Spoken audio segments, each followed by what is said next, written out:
야고보서 1장 1절에서 11절까지 우리 한 목소리로 함께 봉독합니다. 하나님과 주 예수 그리스도의 종 야고보는 흩어져 있는 12지파에게 문안하노라. 내 형제들아, 너희가 여러 가지 시험을 당하거든 온전히 기쁘게 여기라. 이는 너희 믿음의 시련이 인내를 만들어내는 줄 너희가 알미라. 인내를 온전히 구하라 이루라.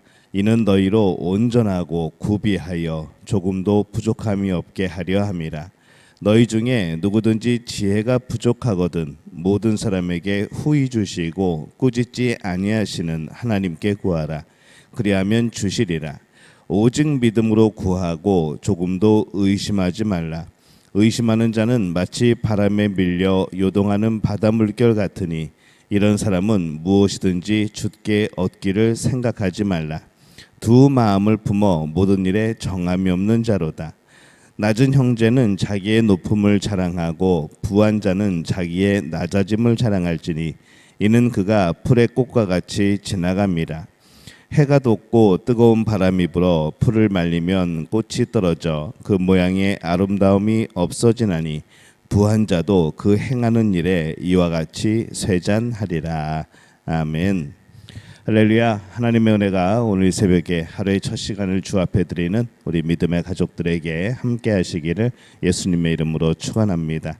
오늘부터 또 야고보서 말씀을 함께 묵상을 합니다. 세상에는 진짜와 가짜가 있죠. 가치 있는 것은 더욱 가짜가 많습니다. 가치가 없는 것들은 가짜를 만들어도 그것이 그다지 큰 어떤 수입이 되지 못할 때가 많습니다. 그러다 보니까는 정말 가치 있는 것을 흉내내고 가짜로 만들어내는 경우들이 많은 것이죠. 이 진짜와 가짜는 매우 비슷하지만 실제로는 참 다릅니다. 가짜는 아무리 진짜 같아도 여전히 가짜일 뿐이죠. 이 가치가 비교가 되지 않습니다. 그래서 가짜는 결코 진짜가 될 수가 없습니다. 그래서 우리는 가짜에 속지 말아야 하는 것이죠. 근데 이 신앙에도 진짜와 가짜가 있습니다. 그래서 물어보는 거죠. 나의 신앙은 과연 진짜 신앙일까? 아니면 가짜 신앙일까? 오늘 이 진짜 신앙과 가짜 신앙을 구분할 수 있는, 우리가 그것을 판가름해 볼 수 있는 여러 가지 모습들에 대해서 오늘 성경이 말씀을 합니다. 이 야고보서는 신약 성경에서 가장 먼저 쓰인 성경이죠. 야고보서 1장 1절 하나님과 주 예수 그리스도의 종 야고보는 흩어져 있는 12지파에게 문안하노라 이렇게 말씀을 합니다. 이 흩어져 있는 12지파에게 문안하노라. 이 야고보는 박해를 피해서 이 소아시아 각 지역으로 흩어진 이 믿음의 사람들에게 지금 편지를 쓰고 있습니다. 예수님이 죽으시고 1년도 지나지 않아서 스데반이 순교를 하죠. 그리고 한 10년 정도 지난 후에 제자 야고보가 순교를 하게 됩니다. 그 즈음에 사람들은 많이 흩어졌고 그들에게 예루살렘 교회의 실질적인 리더였던 이 야고보가 전하는 이제 그런 편지가 되겠습니다. 진짜 믿음, 흔들리지 않는 믿음, 전혀 흩어지지 않고 더욱 예수님을 굳게 붙드는 그러한 진짜 믿음을 격려하는 이제 그러한 편지의 내용입니다. 2절에 보면은 내 형제들아, 너희가 여러 가지 시험을 당하거든 온전히 기쁘게 여기라 이렇게 말씀을 하죠. 우리에게 시험은 항상 있습니다. 그러한 시험에 대해서 야고보는 이렇게 말을 합니다. 지금의 시험을 두려워하지 말라라고 말씀을 하죠. 오히려 어떤 시험이든지 시험을 오히려 기쁨으로 받아들이라 라고 말씀을 합니다. 피하지 말고 두려워하지 말고 받아들이라 라고 말씀을 하죠. 근데 이것을 더 나아가서 온전히 기쁘게, 아주 기쁘게 받아들이라 라고 말씀을 합니다. 기뻐하는 것 자체도, 평상시에 기뻐하는 것 자체도 참 쉽지 않은데 오히려 시험을 아주 기쁘게 받아들이라 라고 권면을 합니다. 시험을 만난 사실 때문에 자신을 최고로 행복한 사람이다 라고 그렇게 여기라는 말이죠. 어설프게 억지로 기뻐하지 말고 그것이 진짜 기쁜 일이기에 많이 기뻐하라라고 말씀을 합니다. 근데 가만히 생각해 보면은 이 시험을 기뻐하라라는 것이 오히려 좀 이상하게 들릴 수도 있습니다. 그러나 야고보는 굉장히 진지하죠. 3절에 보면은 이는 너희의 믿음의 시련이 인내를 만들어내는 줄 너희가 알미라 이렇게 말씀을 합니다. 우리가 당한 시험들이 우리에게 다가오는 시험들이 과연 어떤 열매를 맺고 어떤 결과를 맺는가 이것을 모르면 시험은 굉장히 나쁜 것이고 없어져야 될 겁니다. 그러나 그것이 인내의 열매를 만들어내는 줄 우리가 안다면 그 시험을 통하여서 우리가 더욱더 굳건하여지고 우리가 하나님 앞에 더욱더 온전히 서게 되어지고 나의 죄들이 발견되고 회개하게 되어지고 또 하나님이 주시는 그 하나님의 나라의 소망과 하나님의 또 이루심에 대한 그런 기쁨에 대한 인내가 생겨난다고 한다면은 오히려 그것은 우리를 더욱더 진짜 신앙인으로 진짜 믿는 사람으로 만들어가는 그런 기쁜 일이라는 것이죠. 시험이 인내를 만든다라고 말씀을 합니다.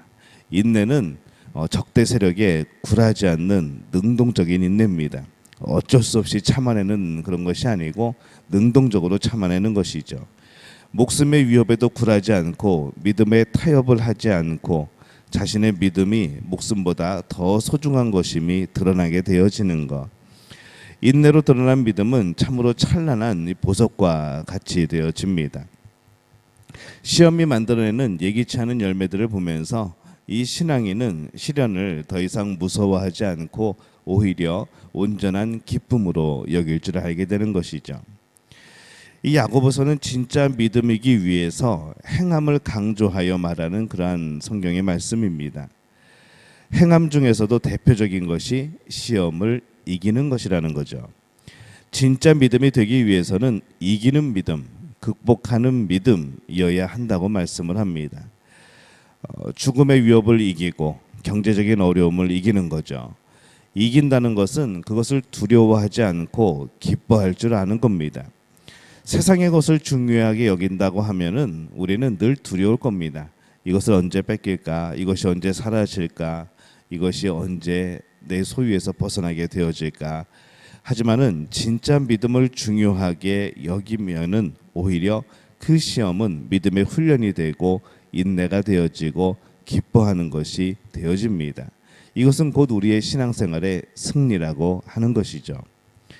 그래서 이 시험을 만날 때에 매우 기뻐하는 것, 여전히 우리에게는 참 이상하게 들리고 그렇게 보일 수 있겠지만은 왜 그런가 하면은 이 시험은 뭔가를 대부분 잃게 되어집니다. 시험을 당했다, 나에게 시험이 닥쳤다, 그러면 대부분 뭔가를 잃게 되죠. 돈을 잃게 되고 건강을 잃게 되고 때로는 자존심을 잃게 되고 뭐 기분이 상하게 되어지고 이제 그런 여러 가지 잃게 되어지는 경우가 많아집니다. 그러다 보니까 그 가운데서도 여전히 내가 기뻐할 수 있을까라는 그런 궁금증이 들기도 하죠. 기분이 상하는 상태, 그리고 기뻐하는 상태, 어떻게 우리가 이것을 잘 극복하여서 이 시험이 주는 유익을 우리가 잘 얻을 수 있을까 생각해 보니까 오늘 하나님께서 그 말씀에 그 방법을 알려주고 계십니다. 5절에 보면은 너희 중에 누구든지 지혜가 부족하거든 모든 사람에게 후히 주시고 꾸짖지 아니하시는 하나님께 구하라 그리하면 주시리라 이렇게 말씀을 합니다. 하나님께 구하라 그리하면 주시리라 이 말씀 때문에 이 구절을 기도에 대한 것으로만 우리가 이렇게 오해하는 경우가 많이 있습니다. 우리가 기도할 때에 하나님께 구하고 그러면 주실 것이다, 꾸짖지 않을 것이다 라고 우리는 그렇게 해석을 하는 것이죠. 물론 하나님께 구할 때 하나님은 주십니다. 지혜도 구하면 하나님이 주시겠죠. 근데 오늘 이 말씀의 문맥 속에서 이 말씀은 우리의 기도 응답에 대한 그런 관점보다는 우리가 구해야 되는 지혜를 말씀을 하고 있는 겁니다. 이 구절은 시험에 대한 그런 맥락 속에서 우리가 해석을 해야 되는 것이죠. 그래서 이 지혜라고 여기서 나오는 지혜라고 하는 것은 하나님의 뜻을 아는 겁니다. 하나님의 마음을 아는 것이죠. 그래서 이 시험을 통해서 하나님께서 이루어 가시는 믿음의 열매를 더 깨달을 수 있도록 그렇게 기도하라는 겁니다. 그걸 깨달아야지 기뻐할 수가 있게 된다는 것이죠. 시험을 통해서 믿음을 진짜 되게 하시는 하나님의 마음, 우리가 그 마음을 안다면은 나도 그 마음을 품고 그 시험을 온전히 받아들이고 또 온전히 기쁨으로 맞이하고 이겨낼 수 있다는 겁니다. 그래서 오직 믿음으로 구하고 조금도 의심하지 말라. 의심하는 자는 마치 바람에 밀려 요동하는 바다 물결 같으니, 이렇게 말씀합니다. 이 구절도 우리가 가끔 오해를 하죠. 이것은 자신이 무엇이든 기도하면 하나님께서 들어주실 것이라는 것을 의심하지 말라, 뭐 이렇게 우리가 해석할 수도 있습니다. 근데 이것은 시험이 위협하는 것, 또 드러나게 하는 나의 믿음 사이에 내가 무엇이 더 중요하게 여겨지는지 이것을 확고하게 하라는 것이죠. 시험이 위협해서 내가 잃고 있는 것에 내가 초점을 맞추는가, 아니면은 이 시험을 통하여서 드러나는 내 믿음에 우리의 초점을 맞추는가, 거기에 따라서 이 큰 결과의 차이가 나온다는 겁니다. 시험이 위협하는 것을 해서 이루는 것을 우리가 초점을 맞춘다면은 이것은 굉장히 손해이고 굉장히 뭔가 억울하고 뭔가 손해보는 그러한 모습이 되어질 겁니다. 하지만은 시험을 통해서 나의 믿음이 드러난다고 한다면은 이것은 참 기뻐해야 되는 일인 것이죠. 그래서 8절에 두 마음을 품어 모든 일에 정함이 없는 자, 이 사람이 바로 요동치 아니하는 사람이라는 겁니다. 두 마음은 결코 시험을 이길 수 없습니다. 무엇이 옳은 것이며 무엇이 복된 것인지를 분명히 해야 하는 것이죠. 오직 하나님을 사랑하고 믿음의 열매를 맺는 확고한 목적을 가지고 이 시험을 대하게 될 때에 우리는 기뻐할 수 있고 그 시험을 이겨낼 수가 있습니다. 9절에서 10절에 보면은 낮은 형제는 자기의 높음을 자랑하고 부한 자는 자기의 낮아짐을 자랑할지니 이는 그가 풀의 꽃과 같이 지나갑니다. 지혜를 가지면은 이 부에 대해서 이러한 마음의 자세가 되어진다는 거죠. 세상에서는 부자가 될 만한 기회가 없던 사람들도 굉장히 많습니다. 그렇게 또 가난한 신앙인들도 있습니다. 하지만은 가난하다고 하여서 낙심하지 말아야 합니다. 자기의 높음을 자랑하라고 합니다. 하나님께서 내 자신을 얼마나 높게 사용하고 계시는지, 나를 높이시고 나를 붙드시고 나를 사랑하고 계신지 우리가 그것을 깨달으면은 우리는 재정적으로 낮아지는 시험을 두려워하지 않게 되어진다는 것이죠. 부한 자는 세상이 높여줍니다. 그러나 그러한 것에 속지 않아야 되는 것이죠. 낮은 자리에 가는 것을 자랑할 수 있어야 합니다. 세상이 말하는 높은 자리가 아니라 하나님께서 높이시는 자리에 우리가 서 있기를 바랍니다. 시험을 만난다는 것, 그것은 내 믿음을 드러낼 수 있는 그런 기회입니다. 이러한 모든 것은 오직 믿음이 중요한 사람에게 가치 있게 여겨지는 것이죠. 세상 사람들에게 어떤 시험이라고 하는 것은 그냥 손해보고 큰 어려움을 만난 그것밖에 되지 않습니다.